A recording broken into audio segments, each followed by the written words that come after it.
যারা ভিডিও দেখছেন, ধরেন আপনি আপনার কিডনিটা ভালো আছে কিনা, আপনার কিডনিটা ভালো আছে কিনা আপনি কিভাবে বুঝবেন?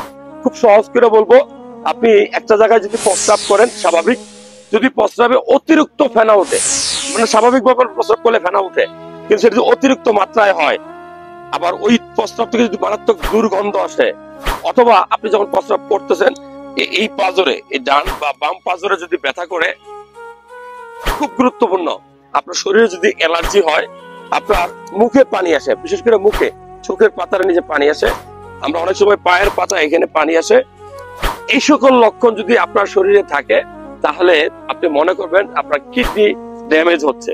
আপনার কিডনিটা যদি নষ্ট হয়, আপনি কি টেস্ট করবেন? ধরেন আপনার বাবার কিডনি খারাপ ছিল বা বড় ভাইয়ের কিডনি খারাপ ছিল, আপনি একটু দেখতে চাচ্ছেন যে আপনার কিডনিটা ভালো আছে কিনা, আপনি কি টেস্ট করবেন?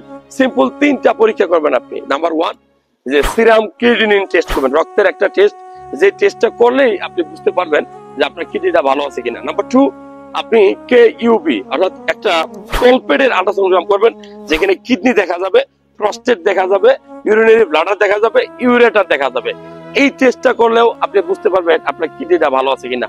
3 নাম্বার যে টেস্টটা করবেন, খুব কম টাকার, 100 বা 200 টাকার মতো নেয়, সেটা হলো ইউরিন RE মানে রুটিন এক্সামিনেশন।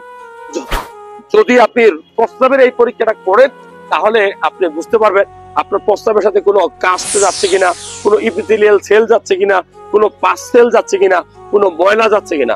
সো যারা ভিডিও দেখছেন, মনে রাখবেন আপনার কিডনি খুব গুরুত্বপূর্ণ, কারণ আপনার কিডনি নষ্ট হয় খুব নীরবে, নিভৃতে, মানে বুঝতে পারবেন না। আপনার কিডনি 60 থেকে 70% নষ্ট হওয়ার পরে কিন্তু আপনি বুঝতে পারবেন আপনার কিডনি ড্যামেজ হয়ে গেছে।